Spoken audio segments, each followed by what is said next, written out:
નમસ્કાર વિદ્યાર્થી મિત્રો, સ્વાગત છે આપનું આપણી યુટ્યુબ ચેનલ વિદ્યાર્થી જંકશનમાં. આપણે જોઈ રહ્યા હતા ધોરણ 8 ગણિત પ્રકરણ નંબર 1 સમય સંખ્યાઓના ગુણધર્મો.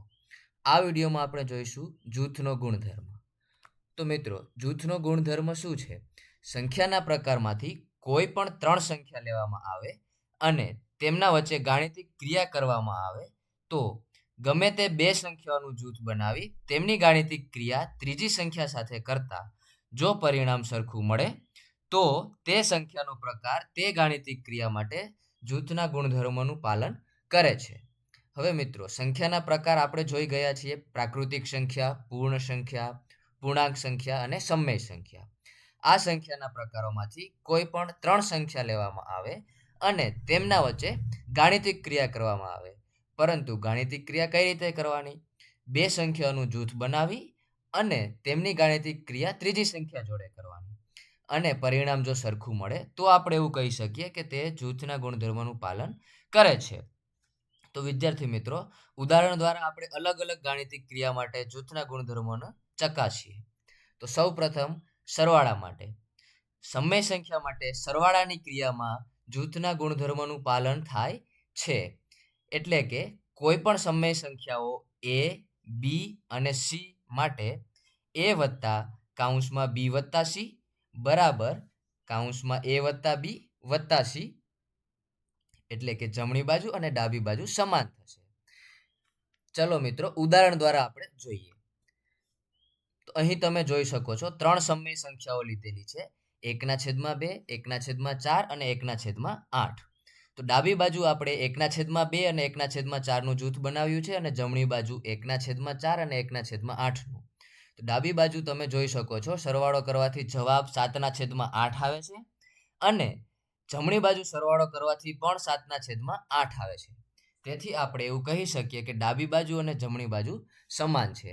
એટલા માટે સમય સંખ્યા માટે સરવાળાની ક્રિયામાં જૂથના ગુણધર્મોનું પાલન થાય છે. હવે મિત્રો, બાદબાકી માટે. સમય સંખ્યાઓ માટે બાદબાકીની ક્રિયામાં જૂથના ગુણધર્મોનું પાલન થતું નથી. ચલો ઉદાહરણ દ્વારા સમજીએ. તો અહીં તમે જોઈ શકો છો ડાબી બાજુ 1/2 ઓછા 1/4 એનું જૂથ બનાવી અને ઓછા 1/8 કરેલું છે અને ડાબી બાજુનો જવાબ 1/8 આવેલો છે. તેવી જ રીતે જમણી બાજુ 1/2 ઓછા 1/4 ઓછા 1/8. તો જમણી બાજુ 1/4 અને 1/8 નું જૂથ બનાવેલું છે. તો જમણી બાજુ જવાબ આવે છે 3/8. તો તમે અહીં જોઈ શકો છો ડાબી બાજુ અને જમણી બાજુ અલગ અલગ જવાબ આવે છે. તેથી આપણે કહી શકીએ કે સમય સંખ્યાઓ માટે બાદબાકીની ક્રિયામાં જૂથના ગુણધર્મોનું પાલન થતું નથી. હવે મિત્રો, ગુણાકાર માટે. સમય સંખ્યા માટે ગુણાકારની ક્રિયામાં જૂથના ગુણધર્મોનું પાલન થાય છે. તેથી કોઈ પણ સમય સંખ્યાઓ a, b અને c માટે a ગુણ્યા b ગુણ્યા c બરાબર a ગુણ્યા b ગુણ્યા c થશે. ચલો મિત્રો, ઉદાહરણ દ્વારા સમજીએ. અહીં તમે જોઈ શકો છો ડાબી બાજુ આપણે 2/3 ગુણ્યા 3/4 નું જૂથ બનાવેલું છે અને ગુણ્યા 1/2. તેવી જ રીતે જમણી બાજુ 2/3 એકલું છે અને ગુણ્યા 3/4 ગુણ્યા 1/2 આ બંને સમય સંખ્યાનું જૂથ બનાવેલું છે. તો અહીં તમે જોઈ શકો છો કે ડાબી બાજુ પણ 6/24 અને જમણી બાજુ પણ 6/24 સરખું પરિણામ મળે છે. તેથી ડાબી બાજુ અને જમણી બાજુ સમાન છે.